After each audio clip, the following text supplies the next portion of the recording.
Y acá está presente el doctor Eduardo López, al cual le agradecemos muy especialmente, seguramente con un gran esfuerzo de agenda, nos va a ayudar en, en el tiempo que tenemos a... ¿Cómo estás, Eduardo? ¿Vos y familia? Todos muy bien, muchas gracias por la invitación, así que con mucho gusto vamos a tratar de Ya, colaborar en este excelente ya programa. creo que conoces a los presentes un poco, ¿no?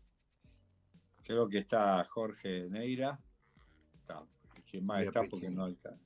Ah, ¿Cómo estás, Eduardo? ¿Cómo estás, está Eduardo? Jorge y Apicino, ¿qué tal? ¿Cómo va? Creo que Yapichino te suena, ¿no?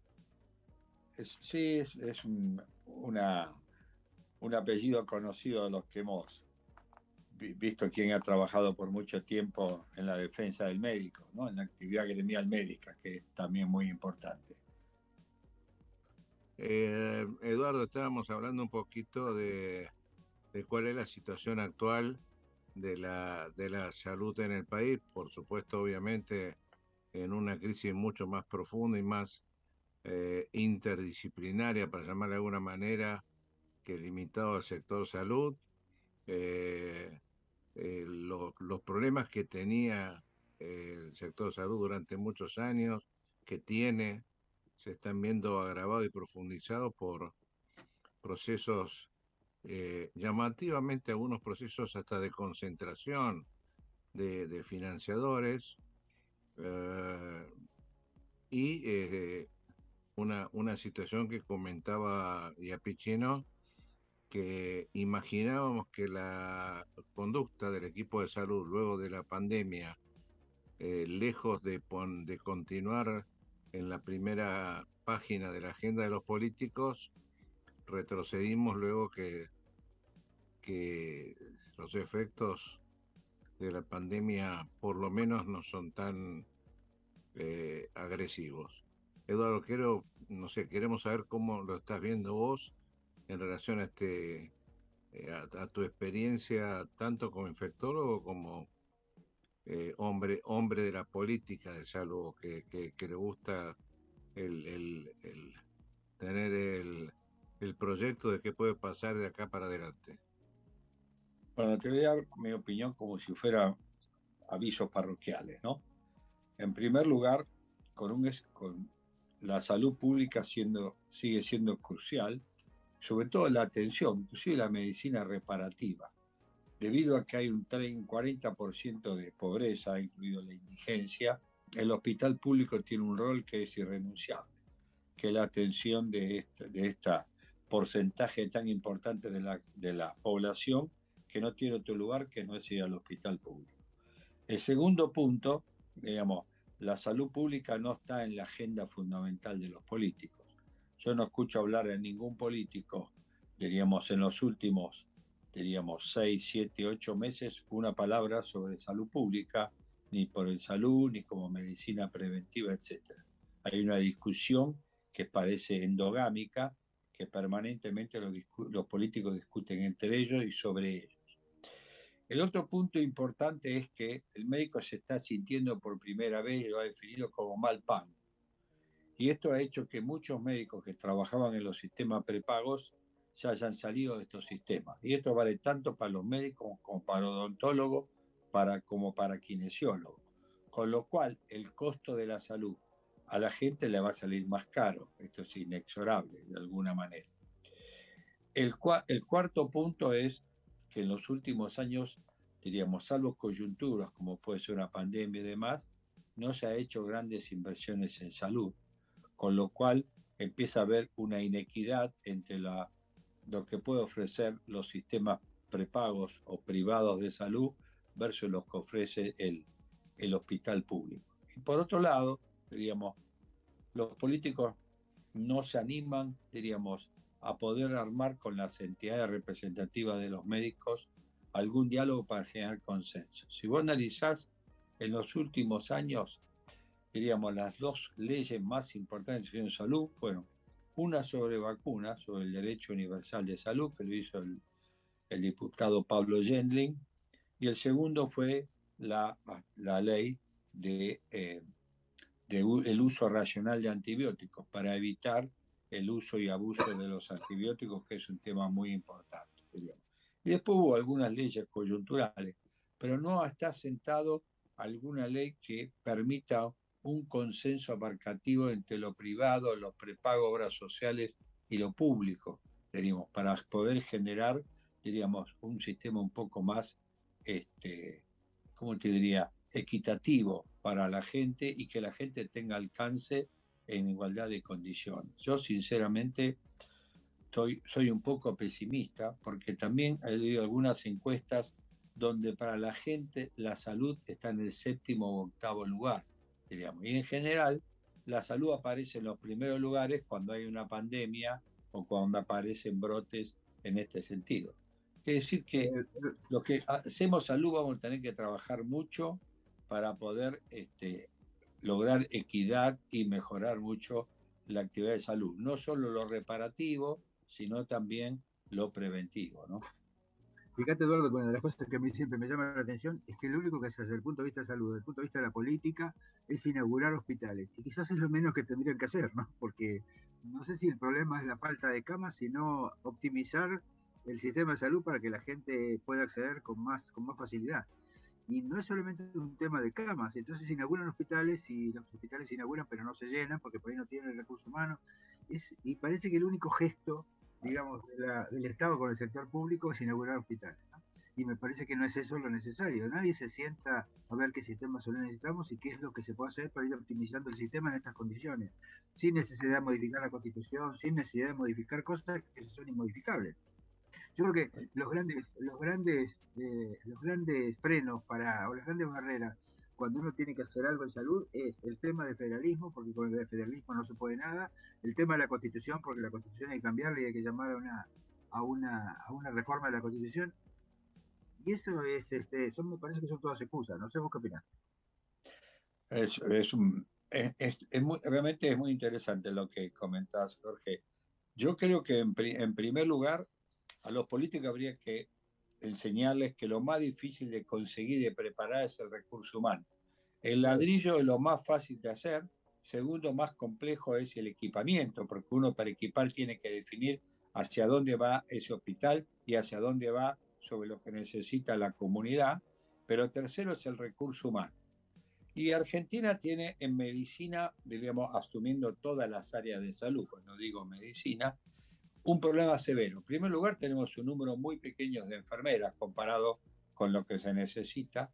En segundo lugar, en Argentina entran la Facultad de Medicina de la UBA, ingresan la mayor cantidad de aspirantes, diríamos, de todo el sistema de la UBA, y sin embargo, se reciben entre el 10 y el 15-20%, con lo cual se gasta un ingente esfuerzo si no da. Y en segundo lugar, en tercer lugar, es que la gente que se recibe hacia nuevos paradigmas van hacia especialidades de nicho, no hacia las grandes especialidades que son las que más se necesita.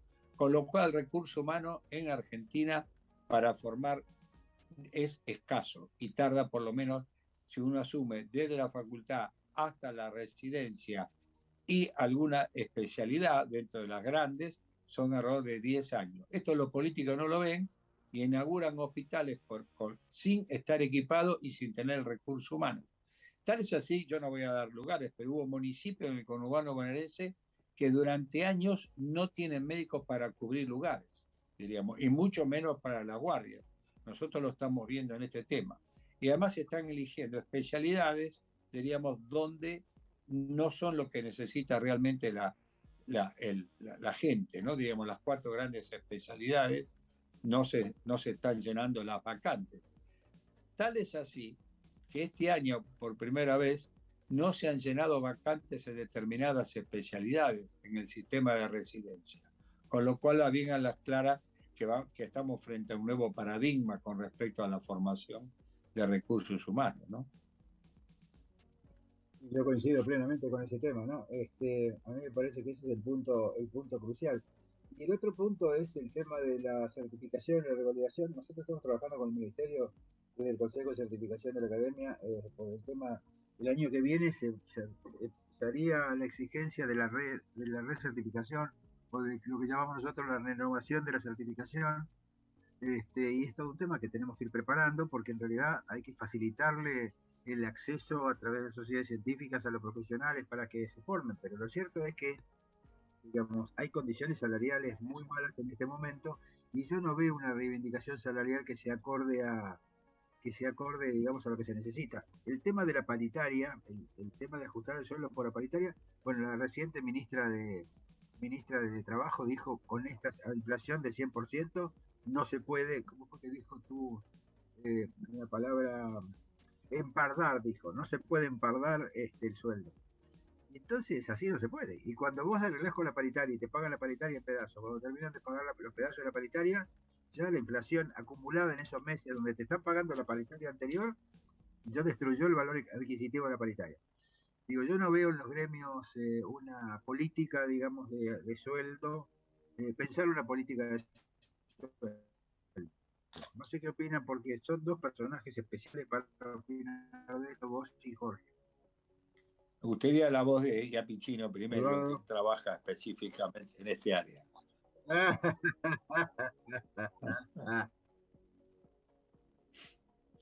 Está muteado, No, Jorge. Está muteado. Está muteado.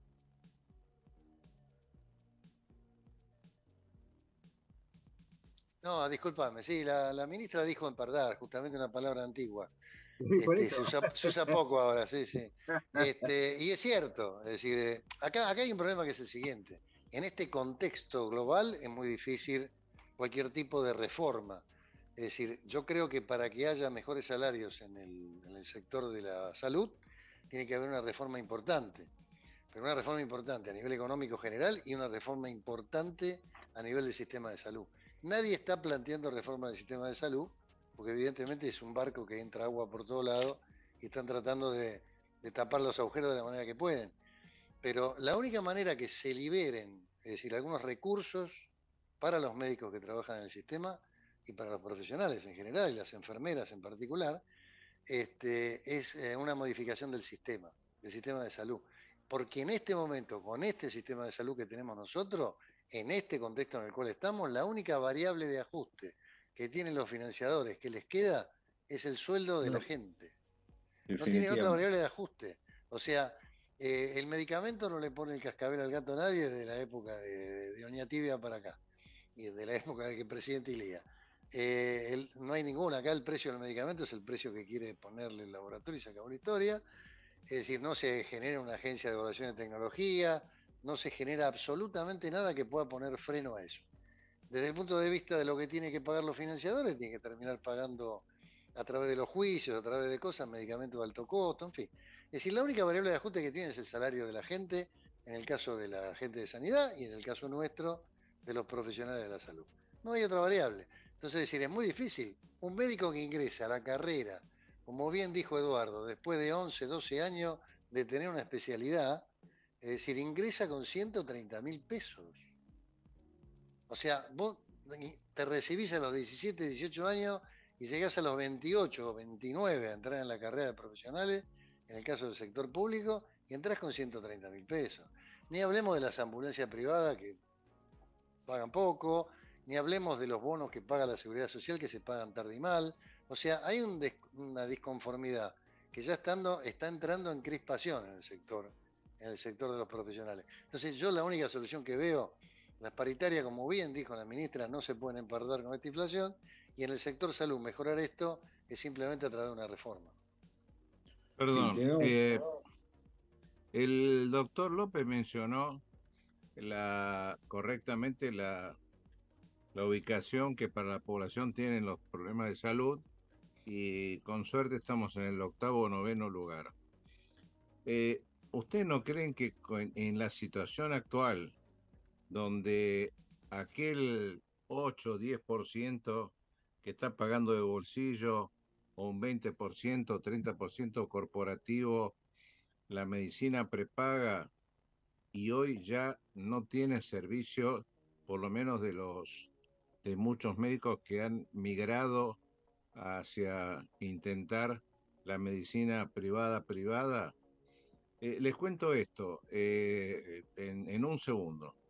Me tocó por problemas familiares cosas muy simples, pero tener que recorrer un sábado a la noche hospitales sanatorios ABC1 de la provincia de Buenos Aires y zona norte, y les puedo asegurar que el tiempo de espera era de 4 horas en guardia.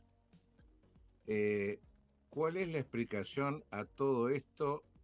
Yo sé que ustedes posiblemente la pueden imaginar, pero no la tienen porque no están administrando esos sectores.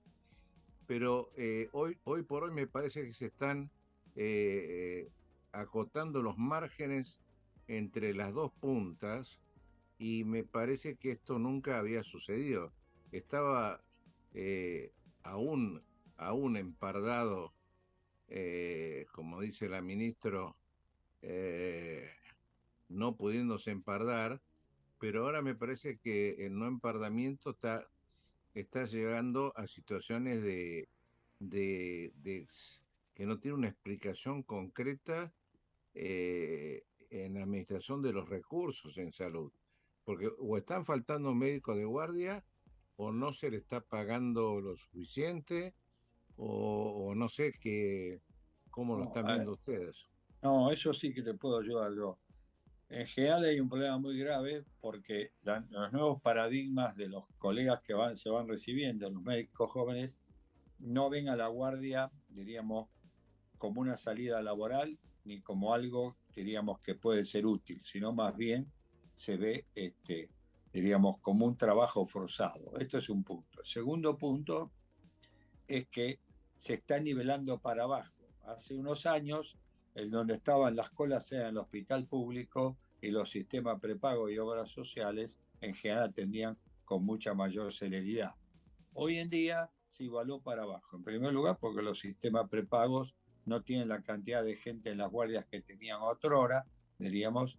Y en segundo lugar, como las guardias no se pagan adecuadamente, los colegas huyen de este tema, diríamos, ¿no? Y lo que dice un poco, es imposible que un individuo que se forma después de 10 años entre un sistema y gana muy cerca del salario para no ser pobre, diríamos, o prácticamente igual o debajo. Con lo cual esto es falso. Y en segundo lugar, lo que se ha aumentado en forma espectacular, y esto no es bueno, es el pluriempleo, diríamos. Hoy los médicos, enfermeras y los kinesiólogos trabajan en 2 o 3 lados. Y este pluriempleo, primero, hace perder eficiencia y segundo, hace perder calidad de la prestación, diríamos. Porque a través del tiempo son individuos que entran con más facilidad en el burnout y en la dificultad para poder atender. Por eso es que las guardias, diríamos, no tienen gente para incorporarse. Cuando vos analizás, por ejemplo, los llamados a la guardia, años atrás la guardia, en lugar donde en el sistema municipal se entraba dentro de trabajar en un hospital. Y hoy los cargos de guardia no se llenan en forma muy lenta. Y uno de los problemas que hay es que en los sistemas públicos, diríamos, se han transformado las guardias en otro hospital. Es el hospital de 8 a 12 y el hospital de la guardia, con lo cual esto hace enormemente ineficiente y costoso el sistema público de atención, diríamos, y en realidad es porque los políticos no se animan a generar un sistema mucho más abarcativo y unificado, ¿no? Vos tenés que los hospitales nuestros son profundamente eficientes de 8 a 1 y profundamente ineficientes de la 1 de la tarde hasta el otro día a las 8 de la mañana. Y esto es real porque se hacen muchas menos operaciones a la tarde, porque se atiende en menor cantidad, porque no están los especialistas, etc.